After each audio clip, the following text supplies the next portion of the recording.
만을 누리는 삶이라는 제목으로 하나님의 말씀을 증거하도록 하겠습니다. 할렐루야. 이 시간을 통하여서 우리 모두가 더 성령 충만하시길 바랍니다. 성령으로 충만하시길 바랍니다. 지난주 저는 요즘 MZ세대들이 핫하다는 인생 네컷을 찍었습니다. 영상을 좀 크게 해주면 더 좋겠는데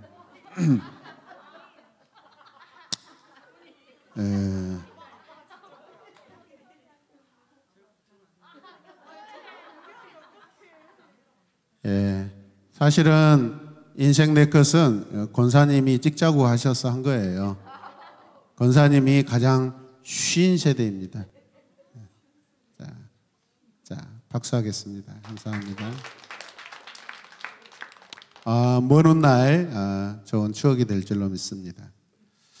여러분, 창세기에 가면 노아는 물 심판 후 방주에서 나와 포도 농사를 짓습니다. 그리고 어느 날 포도주를 아주 몽신 마시고 또 많이 마셨는지 흠뻑 취해서 자기 장막에서 옷을 훌쩍 벗고 누워 있습니다.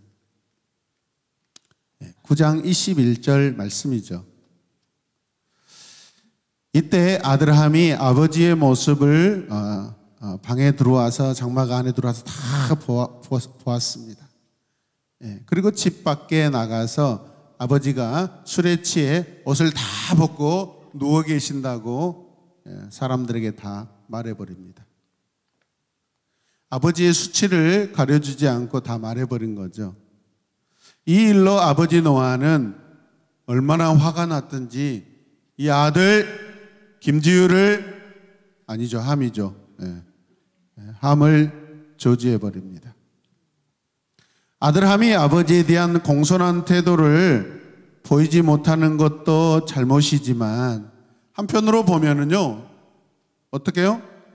아버지 노아가 술에 취한 일이 그 시작과 원인이 되었다고 말씀드릴 수 있습니다, 여러분. 성경은 아버지의 권위에 대해서 권위를 지키는 관점에서 더 이 사건을 보여주고 있지만은 시작은요, 여러분들이 술을 마시고 취해서 집에서 그냥 옷 다 벗고 훌쩍 누워 있는 거예요, 여러분. 신기하잖아요. 아들이 보기에도 신기하지 않습니까? 예수님께서 비유로 제자들에게 충성스럽고 지혜로운 청지기에 대해 말씀하신 적이 있습니다. 누가복음 12장 42절 말씀인데요. 어떤 주인이 먼 여행을 떠나면서 그 중에 대표 종에게 집안에 있는 그 종들을 잘 돌보라고 부탁합니다. 그러면서 예수님께서 이 주인이 돌아와서 그 맡겨준 종이 다른 종들을 사랑하지 못하고 함부로 이렇게 대하였던 것을 비유로 말씀하십니다. 예수님께서 충성된 종이 누구냐고 물어보시죠. 그런데 이 예수님께서 비유로 말씀하실 때 주인에게 크게 혼난 종은 이 혼난 종 왜 이렇게 호되게 야단을 맞았을까라는 것입니다. 그런데 이 사람의 행위의 특징이 오늘 마치 노아가 여러분 취해서 장막 안에서 옷을 훌쩍 벗고 누워있는 행동과 비슷한 모습을 보여줍니다.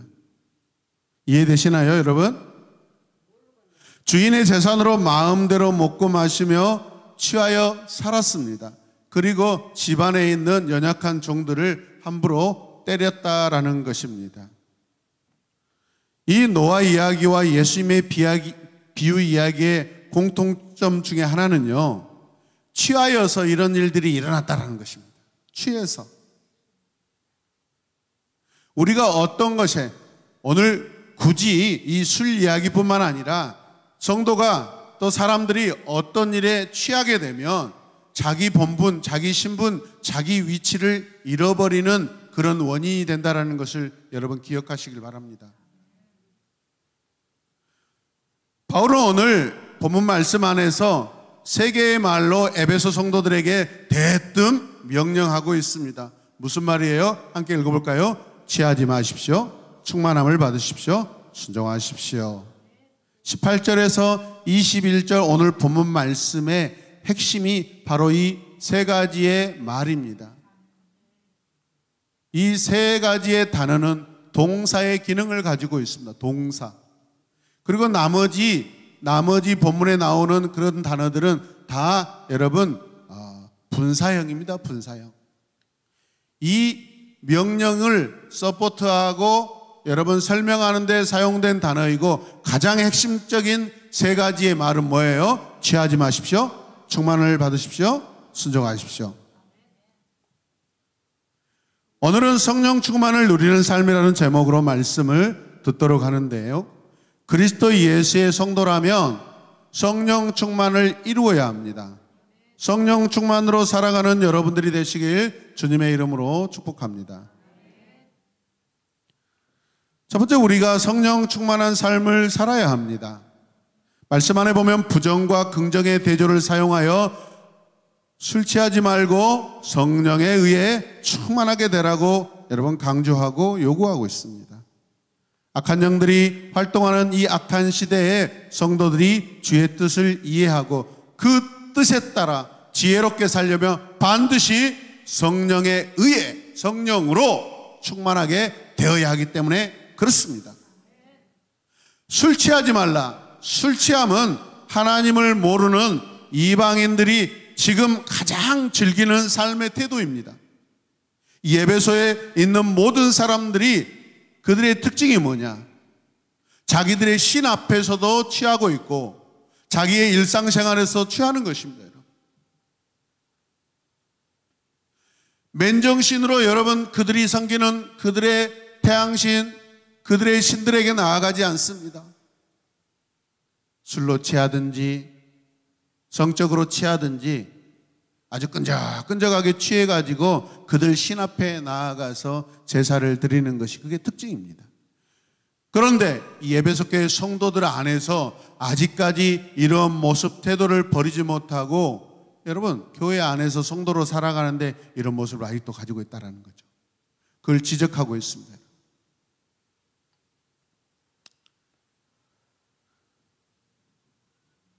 어젯밤 아주 건하게 마시고 오늘 아침에 아직 일어나지 못하고 잠자리에 누워 계시는 분도 있는 줄로 생각됩니다. 여러분 따라서 하세요. 술 취함은 어둠에 속한 행위다. 육체의 일들 가운데 가장 대표적인 일이 바로 이 술 취함입니다.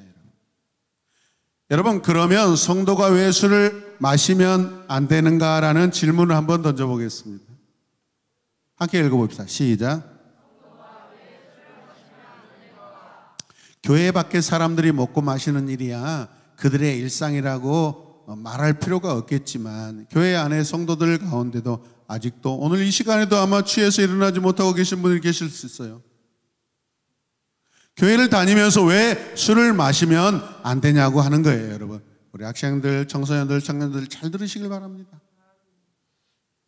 술은요 자제력, 이해력, 분별력, 판단력 등 사람답게 행동하는 모든 좋은 마음과 어떻게 해요? 생각을 마비시키고 본능을 저렴하게 부추겨버립니다. 그런데 여러분 한 번 더 생각해 보세요. 저를 보시고, 자, 저를 안 보신 분은 어제 저녁에 한잔 하신 분이라고 제가 오해할 수 있어요. 우리의 모든 삶이, 우리의 모든 전부가 생각, 느끼고 판단하고 여러분 행동하는 것이 다 하나님을 위하여라며, 그런데 우리가 만약에 어떤 것에 취해 있다면 하나님을 바르게 여러분 반응하지 못하는 거예요. 하나님께 나아가는 자는요 영과 진리로 나아가야 된다고 말씀합니다. 가장 깨끗하고 가장 프레시하고 가장 멋지게 하나님 앞에 서 있어야 될 성도가 어떤 것에 취해서 여러분 저 시장 어귀에 그 완전히 마시간 동태눈을 하고 있고 몸이 흐드러져 있다면 그거는 하나님 보시기에 올바르지 못한 태도이고 행동입니다. 삶입니다, 여러분.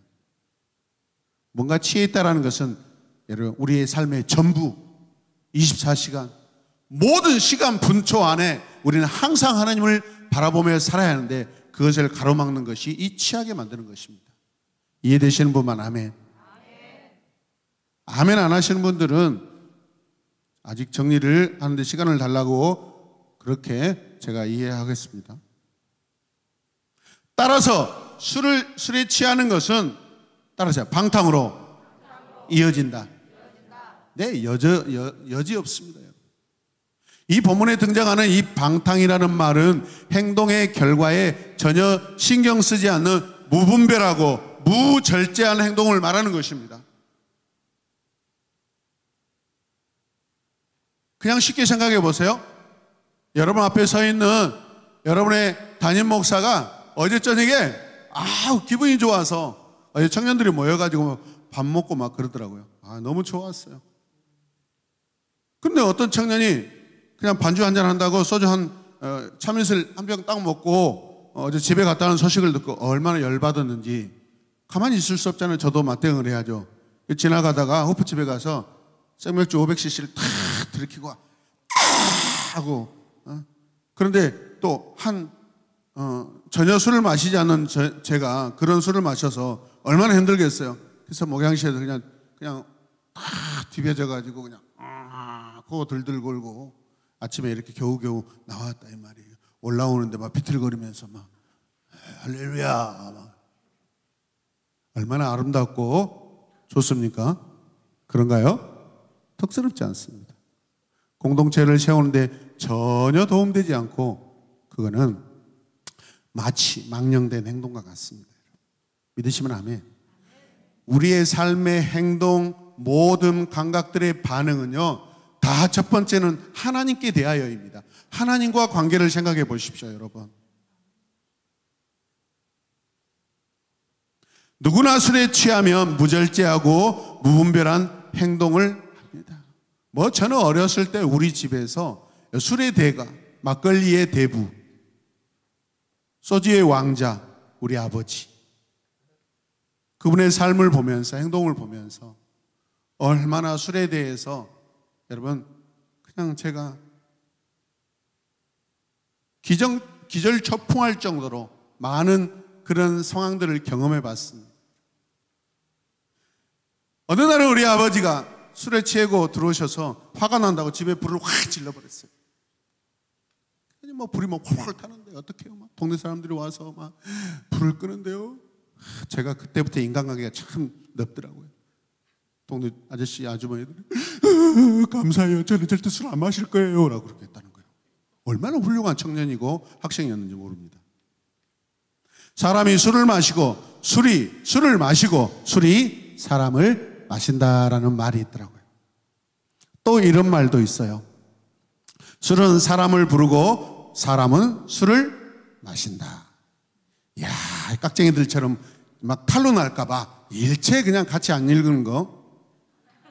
옆 사람 입을 해가지고 혹시 흔적이 나온 거 한번 확인 좀 해주십시오, 여러분. 한번 해보십시오. 할렐루야 해보십시오. 할렐루야. 또 이런 말이 있어요. 술이 사람을 못된 놈으로 만드는 것이 아니라 그 사람이 원래 못된 놈이라는 것이 술을 통해서 밝혀진다라는 거죠. 동의되십니까? 성질 더러운 사람은요, 술 마시면 다 나타납니다. 그런데 술을 아주 즐겨 마시는 분들은 그럼에도 이런 이야기를 한대요. 같이 한번 읽어볼까요? 시작. 술은 우리의 적이다. 먹어서 없애자. 이야, 완전히 그냥 독수리 요영제 같이 멋지게 말한 것 같지만은 다들 그렇게 생각해요. 이런 분들은 절제하시길 바랍니다. 여러분, 구원받은 성도들도 마찬가지입니다. 아무리 믿음이 좋은 성도들도 일단 성도들이 술에 취하면 자제력을 잃어버립니다. 그래서 말미암아 주의 뜻과 하나님의 뜻에 반응하지 못하고 어긋난 행동과 삶을 살게 된다는 것을 기억하시길 바랍니다. 여러분, 성도들은 무엇인가 취해서는 안 됩니다. 오늘 본문 안에서는 술이라는 이렇게 대표적인 그런 상황이 등장하고 있지만은 술뿐만 아니라 하나님의 성도들은 그 어떤 것에도 취하는 일이 있어서는 안 됩니다.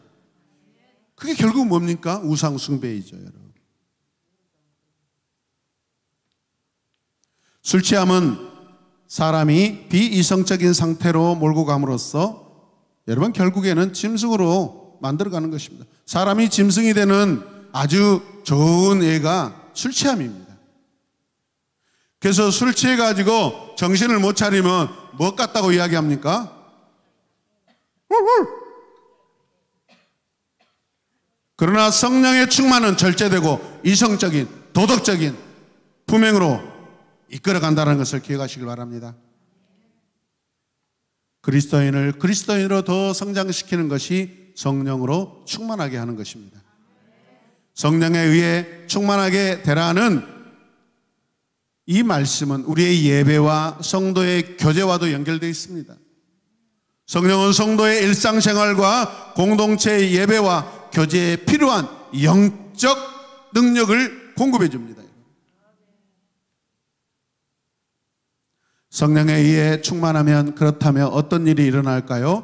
19절과 21절에는 5가지 형태를 말씀하고 있습니다. 함께 우리 보겠습니다. 같이 봅시다. 서로 화답하고 노래하고 찬송하며 감사하고 복종하며. 네.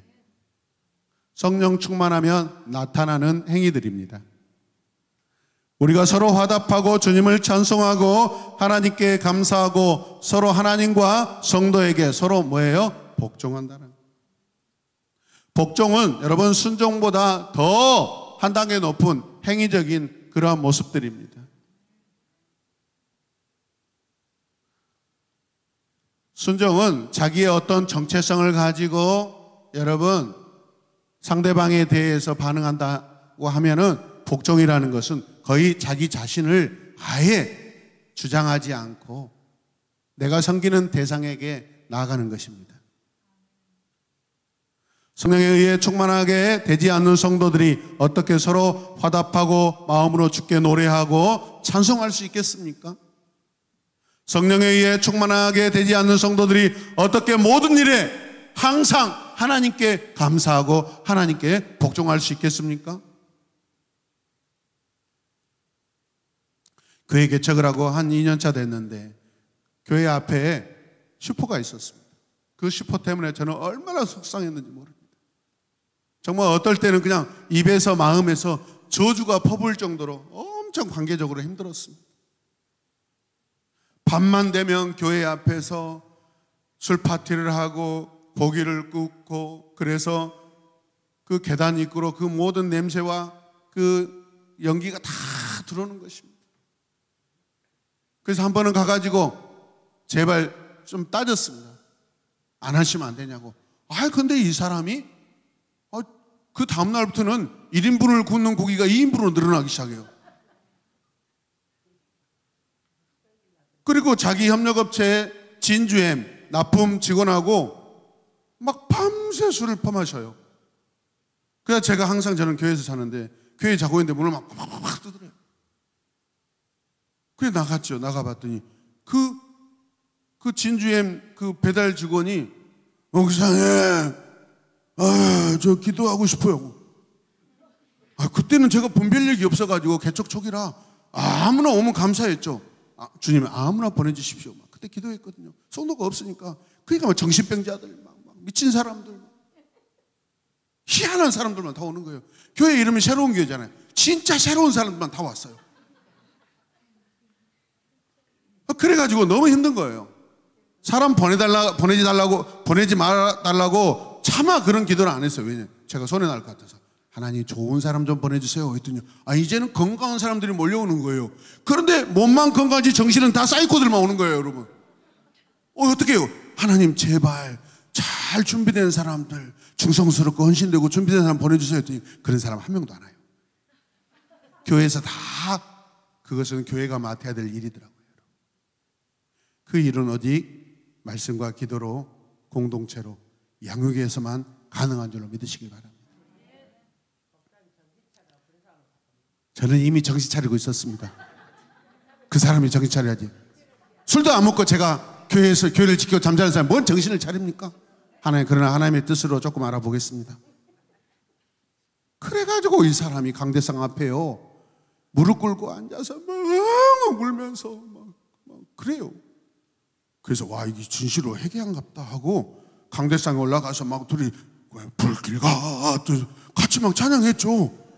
근데 이 사람이 막 술 먹고 막 하면서 막 그 바닥에도 온갖 가래를 다 뱉고 춤을 다 뱉고 코를 다 풀고, 야, 미치겠더라고요. 아, 그래서 이거는 성령의 역사가 아니구나라고 깨달았어요. 여러분, 우리가 만나는 모든 사람들이 다 성령이 충만한 사람이 아닙니다. 그냥 자기 하소연하러 들어온 거예요. 아마 중고등학교 때 교회를 다녔는데 저렇게 오늘도 교회 앞에서 퍼 마시다가 교회 십자가를 보니까 옛날 생각이 나서 양심이 좀 찔렸던 것 같아요. 그래서 문을 두드리고 들어왔어요. 그 뒤로 저는 그분의 전화번호를 가지고 있었지만은 연락 안 했습니다. 몇 번 그 전에 연락했는데 아니더라고요. 그래서 어제 저녁에 우리 교회에 들어와서 밤새 토하고 코 풀고 가래밭고 소리 지르는 것은 이거는 하나님을 사랑하는 행위가 아니었다, 회개가 아니었다라는 것을 결론을 지었습니다. 개척교회가 왜 힘든지 아십니까? 그런 상황이 전부인지 알고 거기다 목매달다가 여러분 다 실망하고 그러는 거예요. 그런데 그 사람도 한때 교회를 다닌 사람들이었잖아요. 어쩌면 오늘 예배가 끝나고 오늘 밤에 가가지고 여러분은 집에서 여러분 파티할 수도 있어요. 파티. 우리 자녀들, 부모님들 잘 감시하십시오. 저한테 곧장 전화하시길 바랍니다. 전화 받으면 제가 집에 쳐다가가지고 그 술상을 발로 걷어 차버릴 거예요. 어떤 교회에서는 개척을 했는데 동네 전도했더니 이 남자분들이 와가지고 막 야외를 갔는데 막 찬송하고 좋더래요. 막. 근데 가만히 오후에 되니까 자기들끼리 막 쑥탁쑥 하면서 어떤 그 물병에다가 무엇을 그냥 투명한 물병에다 물 같은 거 헐쭉헐쭉 마시고 막 낄낄 웃고 하대요. 이거 어떻게 소주였어요. 목사님 화가 나가지고 다 발로 걷어 차버렸다고. 아무튼 저에게 연락을 해주시면 제가 처리하겠습니다.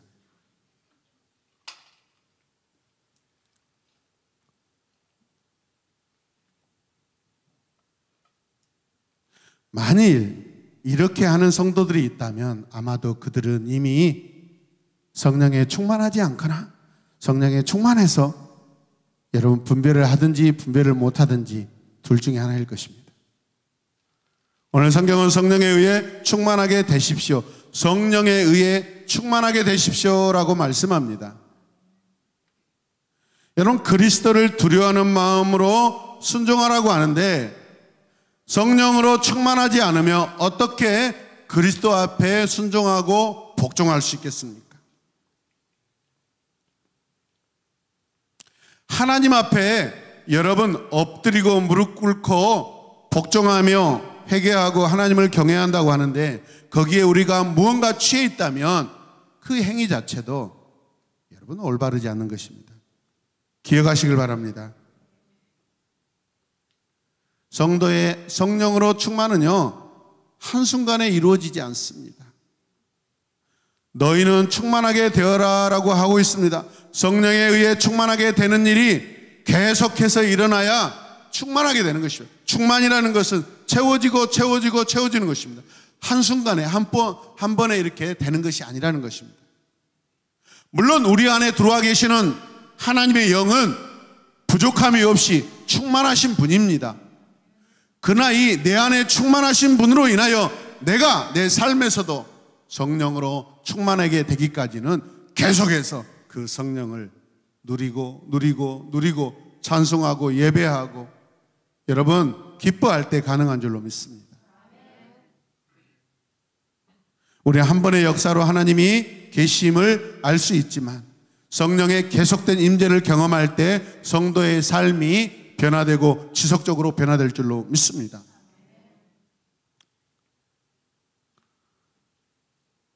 여러분은 옆에 앉아있는 성도를 한번 보세요.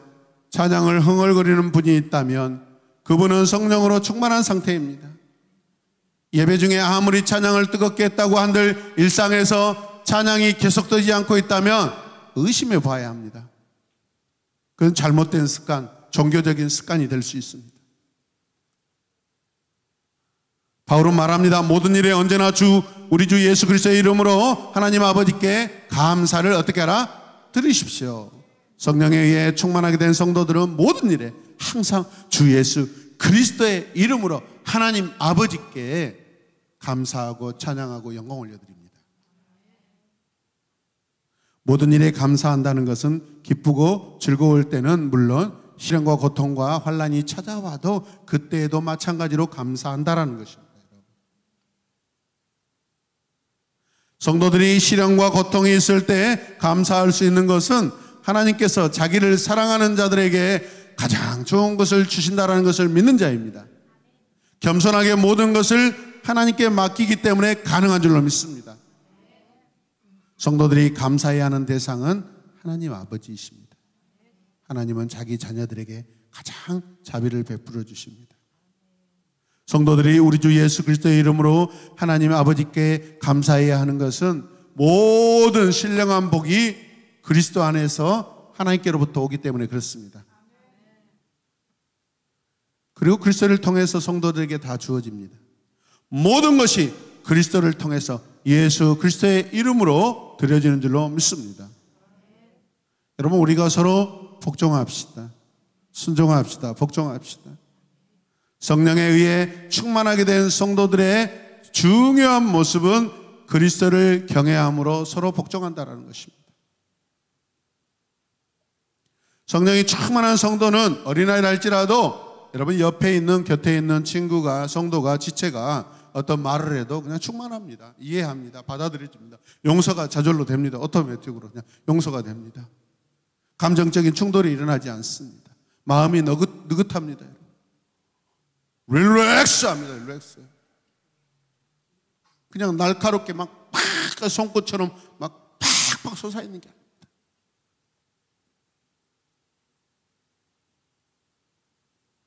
우리 최종환 집사님이 교회를 나오신 지 얼마 안 됐을 때 팀장님하고 막 송곳 하나씩 가지고 한 분은 막 칼을 가지고 있고 한 분은 송곳을 가지고 있고 왜요? 나한테 왜 그래요? 그만하세요. 왜? 그때 그 상황을 지켜보던 나는 일이 좀 나겠다라고 생각했어요. 그런데 시간과 하나님의 은혜 가운데 놀랍게 이렇게 성화가 되시고 지금 팀장님으로 수고하시고 얼마나 성실하고 아름다운 예배자가 되어 있는지 모릅니다. 할렐루야. 본인은 아멘도 안 하시네요. 아멘 한번 해보십시오. 네. 대답이 다르잖아요. 아멘 하고 부드러워졌잖아요. 네.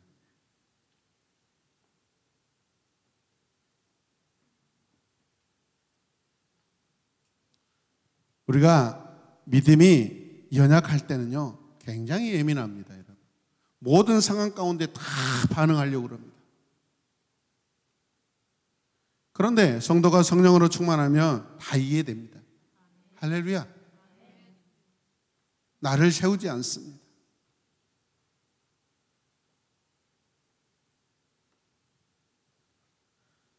순종하다, 복종하다라는 것은요 능동태입니다. 능동태.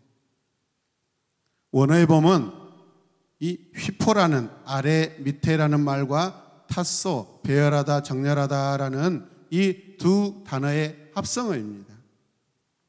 군대 지휘관의 명령에 따라 정렬한 군인들을 상상해 보십시오. 전쟁을 하는데 여러분 병사들이 지휘관이 무슨 명령을 하는데 그냥 흔적흔적하니 질서 정연하지 않고 자기가 원하는 대로 만약에 그렇게 행동한다면 어떻게 목숨을 여러분 지켜내야 될 그 전쟁 상황 가운데 자기 자신을 지키고 여러분 자기의 나라를 지켜낼 수 있겠습니까? 그러나 우리의 믿음의 사령관인 그리스도 아래서 그리스도 휘포에서 그분이 준비하신 우리는 작전 계획을 듣습니다. 듣는 것은, 잘 듣는 건 성도의 태도입니다. 전쟁 계획, 작전 계획을 듣습니다. 모든 병사는 영적 지휘관 예수 아래에 있어야 합니다. 할렐루야. 이게 히포라는 단어입니다. 복종하다, 굴복하다, 순복하다, 이거는 다 관계적인 말입니다. 누구에게 복종해? 대상이 있어요, 없어요? 있습니다. 굴복하다, 대상이 있어요, 없어요? 순복하다, 대상이 있어요, 없어요? 관계적인 상황입니다. 우리의 관계의 첫 번째는 하나님이시고 예수님이십니다.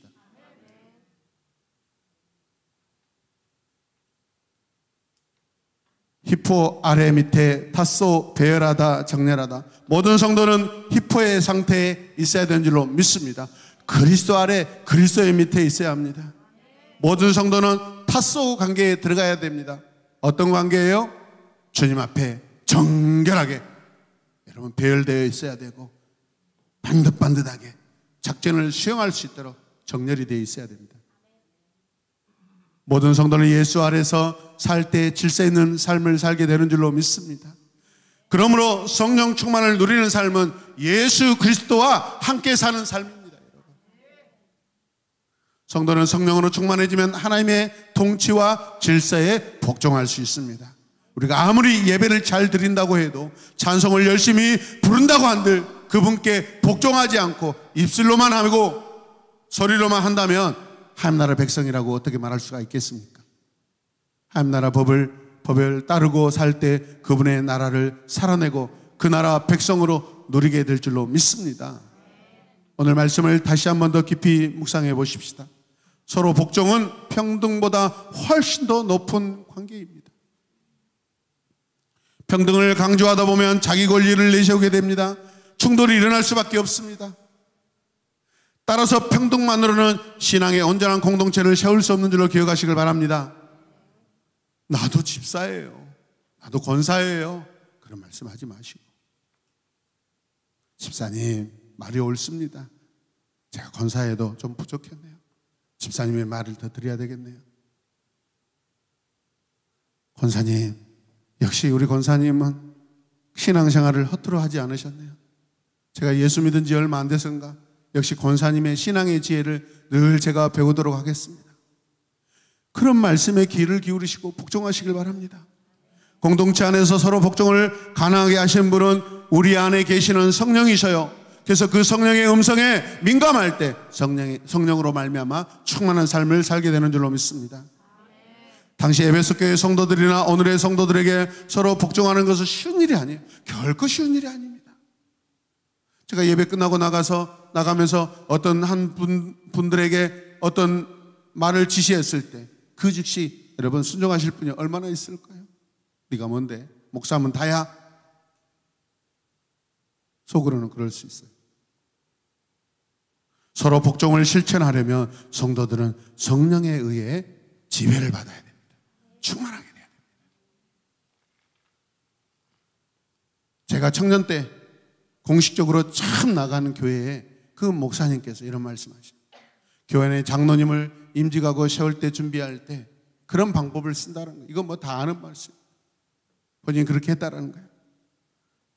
임직 대상자에게 밤 12시에 전화해가지고 집사님 제가 지금 서울 가야 되는데 차량 운행 좀 해주십시오. 그러면 어떤 분은 네 알겠습니다 목사님. 아유 목사님 죄송한데 내일 제가 일이 있는데 죄송합니다.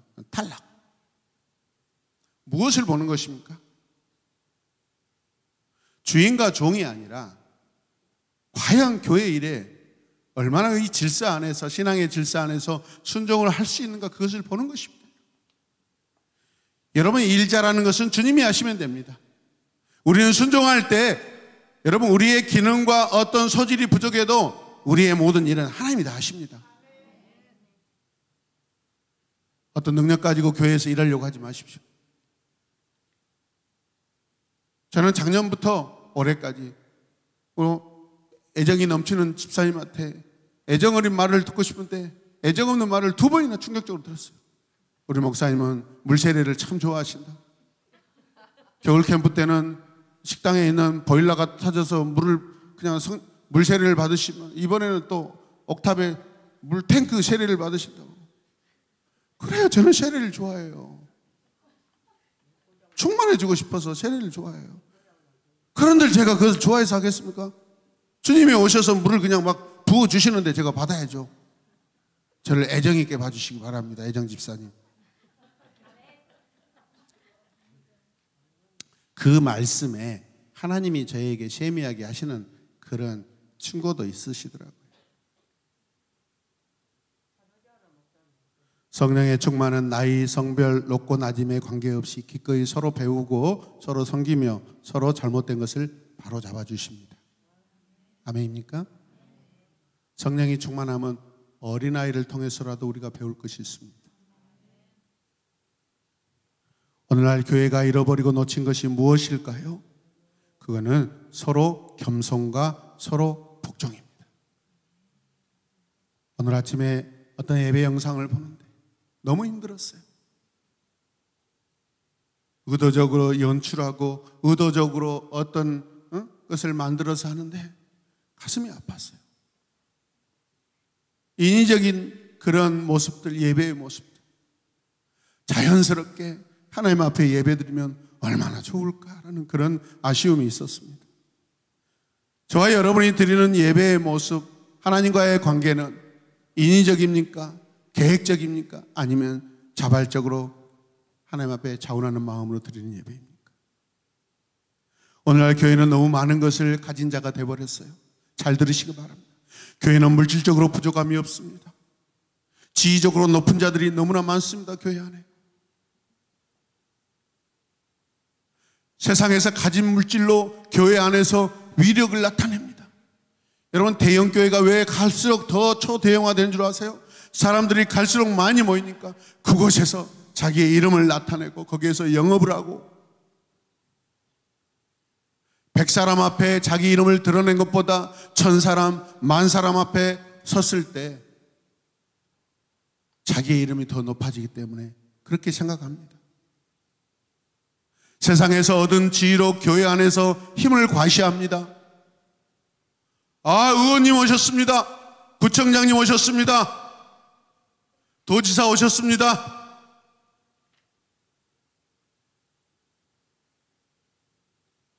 이렇게 설교하니까 우리 교회는 관공서에 다니신 분들이 한 명도 없어요. 초대교회 성도들은 가난했고 낮은 곳에 있었습니다. 그들은 주장할 수 있는 것은 오직 희생과 사랑과 신뢰와 가난과 억울함 뿐이었습니다. 그러나 그 상황 가운데 주님을 신뢰하고 기도하였더니, 희생하고 섬겼더니 주인들이 변하기 시작합니다. 감동합니다. 여러분, 돈으로 사람의 영혼을 살 수가 없습니다. 믿으시길 바랍니다. 높은 지위로 한 영혼을 변화시킬 수 없다는 것을 믿으시길 바랍니다. 교회들이 착각하고 있습니다. 나는 오늘 어떻게 살고 있습니까? 하나님의 시간 안에 있습니까? 주의 뜻이 무엇인지 이해하고 있습니까? 술 취하지 않고 성령에 의해 충만하고 있습니까? 성령에 의해 지속적으로 지금 나는 충만해지고 있습니까? 우리가 바라는 교회 성장은 어떤 모습입니까? 성령 충만은 성도의 사역보다는 삶이 회개입니다. 회개. 누구나 이곳에서 찬양하고 예배합니다. 음악의 은사가 더 있으면 잘 보일 수 있습니다. 그러나 그것이 하나님을 잘 사랑한다고 결론 지을 수는 없습니다.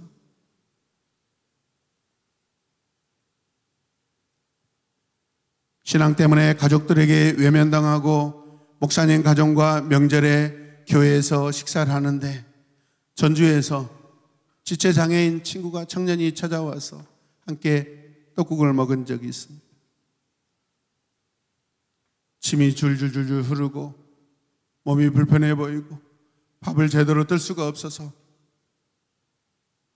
목사님 사모님은 큰 그릇에다가 국을 덜어가지고 옆에 따로 상을 봐서 식사를 하도록 했습니다.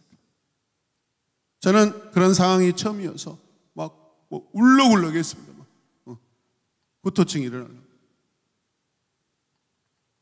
예배를 드리는데 반박자가 느려요. 반박자가 느려요. 손이 없으니까 손등으로 박수를 쳐요. 저는 그 모습에 저는 제 자신이 얼마나 부끄럽고, 야, 이게 성령 충만한 예배가 무엇인지, 그 형제의 예배 드리는 모습, 박수 치는 모습에서 제가 제 삶을 돌이키기 시작했습니다. 할렐루야. 건강하다고 성령 충만한 게 아닙니다. 노래 잘한다고 성령 충만한 게 아닙니다. 성령 충만은 하나님과의 진실한 관계입니다. 사랑의 관계입니다. 우리가 성령에 의해 지속적으로 충만하게 되려면 간절히 기도하는 것 외에 또 무엇을 해야 할까요? 성령의 지배를 받아야 됩니다. 성령의 인도함을 따라야 됩니다. 그게 성령의 임재 가운데 들어가는 것입니다. 대표적인 것이 성령을 슬프게 하지 말아야 합니다. 함께 고백해서 성령을 슬프게 하지 말아라. 우리가 정욕과 탐심과 악한 소욕을 따라가면 성령님은 스스로 뒤로 물러나 버리십니다. 아무리 좋은 은사를 은혜 가운데 받았다 할지라도 여러분, 우리의 삶이 성령으로 충만하지 않으면 그 은사들은 멀어지게 되어 있습니다. 소멸하게 되어 있습니다. 사라져 버립니다. 어떤 모양으로든지 성령을 슬프게 하지 않았으면 좋겠습니다. 두 번째 함께 읽겠습니다. 성령께서 우리 안에 영광스러운 손님으로 늘 거하신다는 사실을 기억해야 합니다. 아멘. 가장 좋은 손님입니다. 찾아오신 가장 귀한 분입니다. 아브라함은 그것을 알았습니다. 하나님이 보내신 천사를 가장 귀한 손님으로 맞이했습니다. 내 삶을 바쁘게 만드는 세상적인 손님을 거절하시고 내 삶의 가장 큰 주인이신 하나님을 날마다 잘 섬겨드리시길 바랍니다. 세 번째 함께 읽겠습니다. 성령을 갈망하고 함께 교제하며 교통하기를 갈망해야 합니다. 아멘. 무슨 일이든지 물어보시고, 무슨 일이든지 의논하시고, 무슨 결정이든지 그분의 결정을 먼저 들으시는 여러분들 되시길 바랍니다. 성령은 더 깊은 영적인 자리로 우리를 인도하십니다. 우리는 성령에 의해 지속적으로 충만하게 될 것입니다. 마지막으로 네 번째 함께 읽겠습니다. 공동체 안에서 서로 복종하고 있는가. 우리 새로운 에마본교회의 공동체가 많이 성숙한 그런 모습 속에 있는 걸 제가 잘 느끼고 있습니다. 힘들고 어렵고 지치고 피곤하더라도 힘써 교회를 섬기는 여러분의 모습들, 예배당에서는요, 이 예배 가운데 충분히 성령 충만의 쇼를 할 수 있습니다. 그러나 이 더운 날씨에 땀을 흘리면서 역겨운 냄새를 맡아가면서 화장실 청소를 한다든가 밖에 교회 건물을 관리한다든가 이웃에게 찾아가서 그들의 필요를 함께 공급한다든가, 이거는 진짜 성령 충만하지 않으면 불가능한 일입니다. 여러분, 어떠한 자기 주장을 포기하시길 바랍니다. 자기 합리화를 내세우지 마시길 바랍니다. 선한 충고를 받아들이시길 바랍니다. 공동체를 위해 몸과 마음을 희생하시길 바랍니다. 교회 공동체를 세우는 사역에 항상 동참하시길 바랍니다. 할렐루야! 잠에서 깨서 아멘으로 크게 하답하시길 바랍니다. 성령 체험에 머물지 말고 공동체를 위한 수고의 자리까지 머무시기를 바랍니다. 공동체 안에 성도가 서로 승리할 수 있는 비결이 무엇일까요? 함께 세워가고 함께 걸어가고 함께 들어가는 것입니다. 함께입니다. 가장 큰 힘은 함께입니다. 주님과 함께, 하나님과 함께, 성령과 함께입니다. 우리가 함께 할 때 짐을 나눠주는 줄로 믿습니다. 자기 육체의 편안함을 내려놓으시길 바랍니다. 자기 영의 평안을 하나님 앞에 올려드리시길 바랍니다. 지난주 우리 유초등 아이들이 요즘에 엣지 통독을 하고 있는데, 특별히 이제 다다음 주 내러티브 사경회를 위해서 다니엘서를 읽고 있습니다. 가장 대표적인 성령 충만은 말씀에 붙들리는 것입니다. 말씀을 사모하는 것입니다. 공동체의 영적 질서는 공동체의 성숙입니다. 공동체의 성숙은 하나님과 관계 질서입니다. 성령 충만을 누리면 하나님 사랑, 이웃 사랑인 줄로 믿으시길 바랍니다. 성령 충만을 누리는 삶은 하나된 관계이고 공동체입니다. 공동체.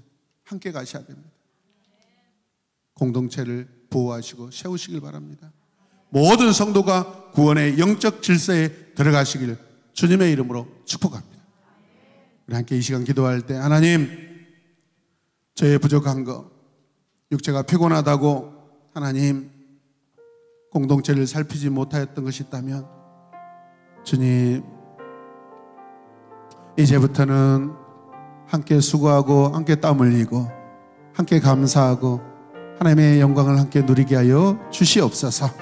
우리 다 함께 주님의 이름을 간절히 부르며 기도하겠습니다. 주여, 주여, 주여.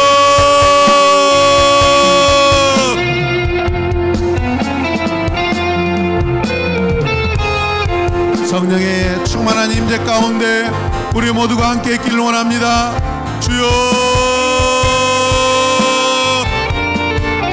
오늘 이곳에 계신 성령님, 우리를 만져주시고 치료하시고 우리의 연약함을 믿음의 강함으로 변화시켜 주시옵소서.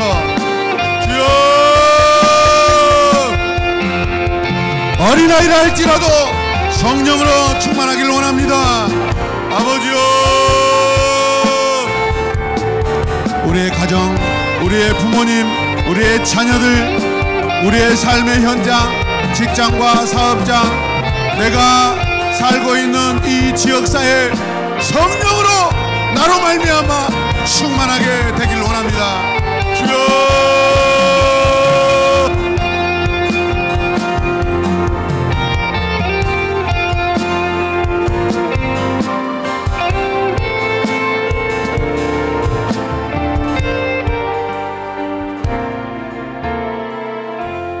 주님, 주께서 허락하신 성도들과 함께 손을 잡고 오래오래 멀리 가게 하여 주시옵소서. 영원한 하나님 나라까지 실족하지 않고 걸어가게 하여 주시옵소서. 나 혼자 편안함을 추구하며 하나님 가다가 넘어지지 않게 하여 주시옵소서. 예수님의 이름으로 기도드립니다. 아멘.